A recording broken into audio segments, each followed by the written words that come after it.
Aujourd'hui, dans Bulle de vie, grande question. Comment interagir avec une personne en fauteuil roulant?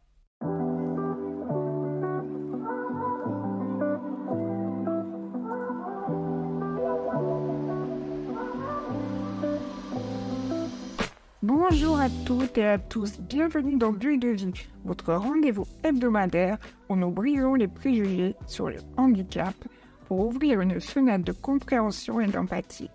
Je suis Jenny Madani, consultante et coach personnel, prête à partager avec vous ma perspective unique en tant que personne lourdement handicapée.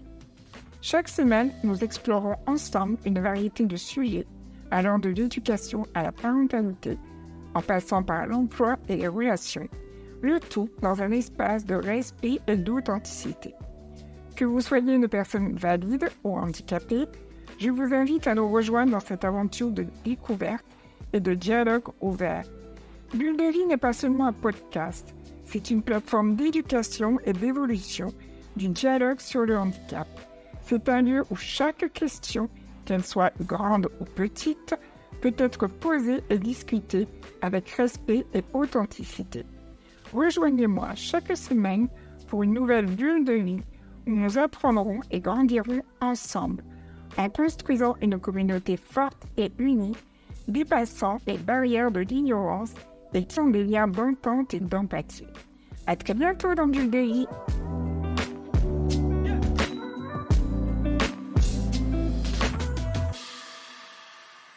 Bonjour à tous, je suis ravie de vous retrouver aujourd'hui pour aborder un sujet qui me tient particulièrement à cœur. Comment interagir de manière respectueuse avec une personne en fauteuil roulant?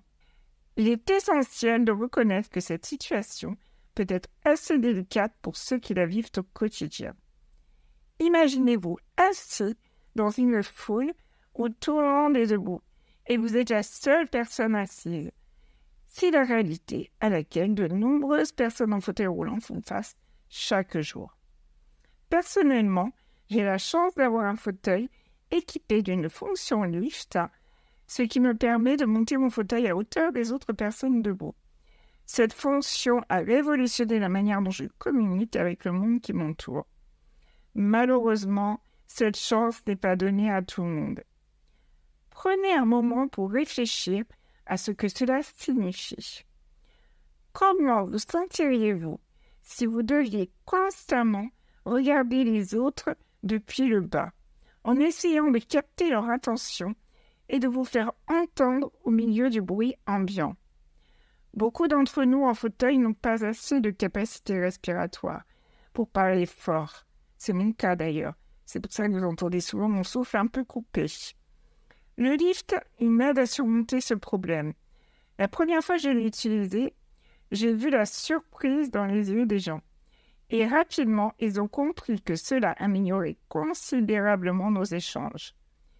Malheureusement, pour ceux qui n'ont pas la possibilité d'avoir cette fonction, il faut dire que cela coûte très cher sur un fauteuil, une foule debout peut devenir un véritable obstacle.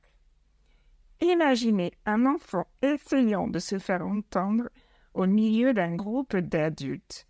Il passe souvent inaperçu et il est même parfois bousculé.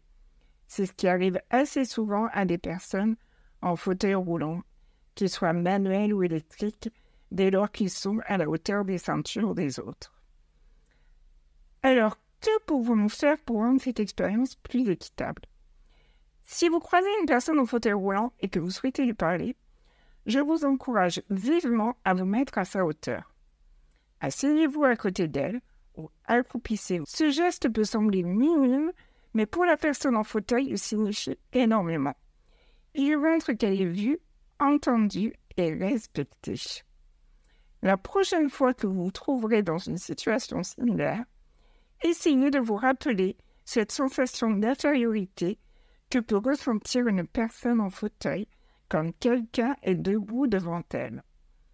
Faites de votre mieux pour rendre la conversation aussi équitable que possible. Vous constaterez que le dialogue en sera d'autant plus enrichissant. En fin de compte, il s'agit de promouvoir le respect mutuel et la dignité pour tous. Chacun d'entre nous a le pouvoir d'apporter un changement positif dans la vie des personnes en fauteuil roulant en adoptant des gestes simples et empathiques. Merci de prendre le temps d'écouter et de mettre en pratique ces idées.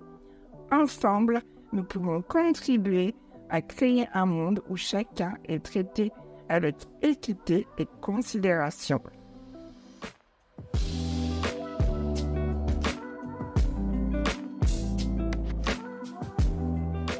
J'espère que ce dernier épisode de Bulle de vie vous a enchanté. Votre avis est précieux, alors n'hésitez pas à partager vos réflexions et commentaires sur la plateforme où vous suivez ce podcast. De plus, je vous encourage chaleureusement à faire découvrir cette expérience à vos proches, afin qu'eux aussi puissent s'ouvrir au monde du handicap. J'ai hâte de vous retrouver très bientôt pour un nouvel épisode de Bulle de vie. Restez à l'écoute et continuons ensemble à contribuer à créer un monde où chacun est traité avec équité et considération. À bientôt!